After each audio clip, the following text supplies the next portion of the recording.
Welcome to Spiritual Guru Knowledge. There comes a time in one's life when the house grows quiet. The laughter of children becomes a memory, and parents watch from afar as their children begin their own journeys. And then often an unexpected sadness arises, a hollow ache in the heart. Why does this happen? And there is a way to find peace again, not by forgetting but by understanding. Today we'll explore this question through the timeless wisdom of Bhagavan Sri Ramana Maharshi. When children move away, the heart feels a quiet emptiness.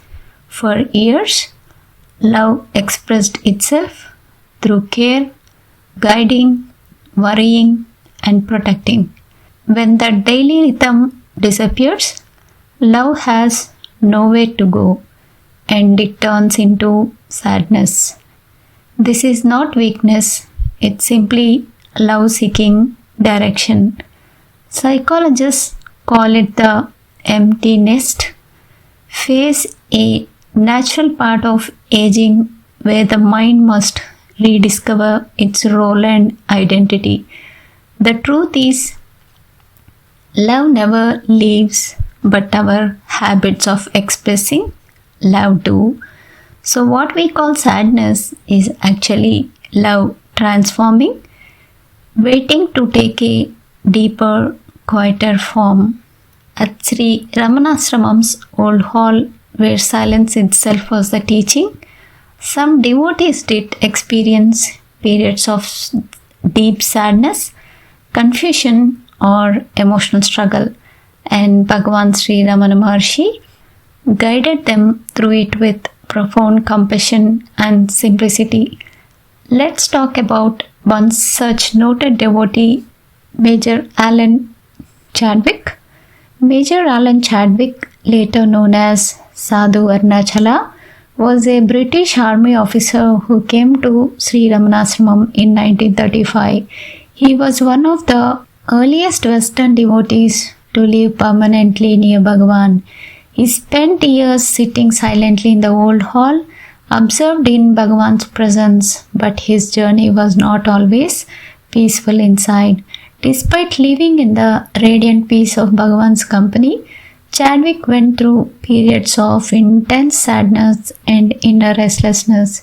He wrote in his diary, at times waves of depression would sweep over me. I would sit in the hall before Bhagavan, yet the mind would not be still, unworthy, incapable of progress, even in his presence. This is a strikingly human moment. I imagine sitting just feet away from one of our greatest realized beings in the vibration of pure stillness, and still the mind's sadness continues.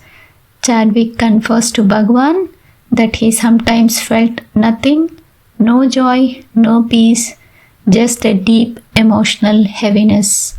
Ramana Maharshi advised Chadwick that all such feelings come and go. They do not belong to you.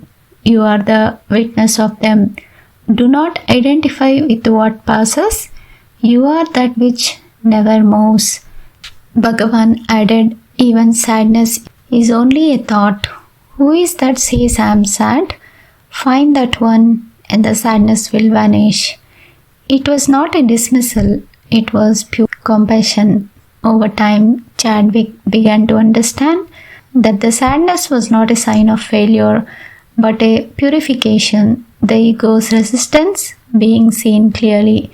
It took years for him to realize that the sadness itself was Bhagavan's grace, for it forced him to look inward rather than outward.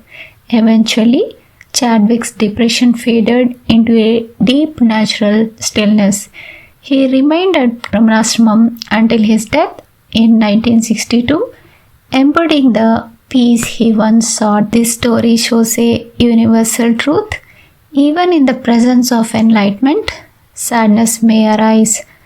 But as Maharshi taught, feelings are like the clouds The self is the clear sky.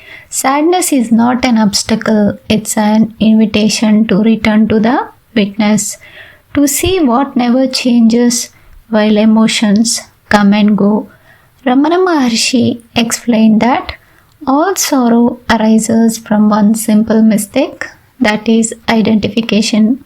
We believe I am this body and I am playing this role as a parent, and when the role changes, we feel lost. But Bhagavan gently asked, who is the one who feels this sadness? He taught that sadness belongs to the mind, the ever-changing part of us, but not to the true self.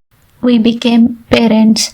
There is no inside or outside. The self is all. When love matures, it's no longer limited by the self, he said, is or touch. Pure awareness. It becomes untouched, unconditional, and complete. Spacious. When we like turn the sky attention inward, even the athletes who is the one who is sad freely. The thought of sadness, the sadness we feel, is an invitation to love more deeply. The same to move from possessing love to being love, and that is the essence of Bhagavan's path, discovering that what we love in others is already our own self. So when sadness comes, don't resist it. Sit quietly, feel it fully, then ask gently, who feels this?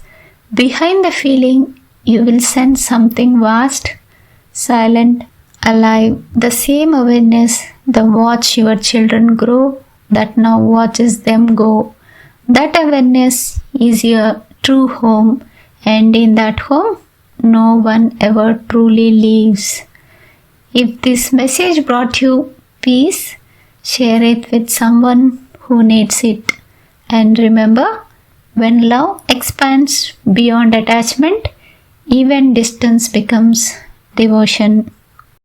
If Bhagavan Ramana Maharshi's wisdom inspires you, subscribe for more reflections on inner peace and self-realization. Thank you for watching this video.